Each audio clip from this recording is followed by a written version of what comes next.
तारो बाबू बड़ी खिलाड़ी आदमी हुई हन भाई। ई बात जान जा, बहुत बढ़िया बात बोला तोरा। फिर से बोला। झूठ बदनाम खाली रघुआ भइल बा।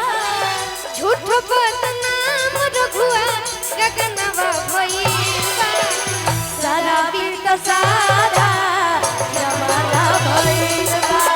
सारा बीत सारा और यही में चले दे तो जवनिया भइल दारू के पिए वाला बात। जवनिया भइल दारू के पिए वाला बात। दोहे में दोहे तलके दोहे में दोहे तलके मोहे वाला बात। जवनिया भइल दारू के पिए वाला बात। एगो पिए वाला बा। एगो पिए वाला बा।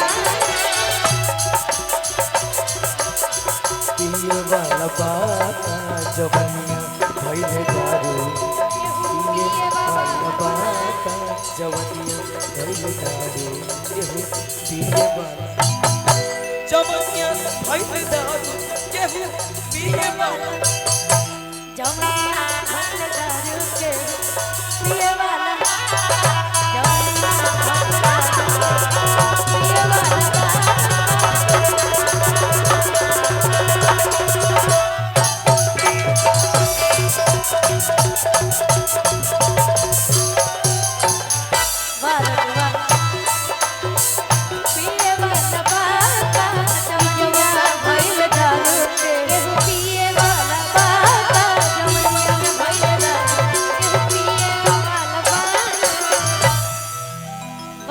एक बार रघु खातिर जोरदार ताली बजा दिया आप सब, जोरदार ताली।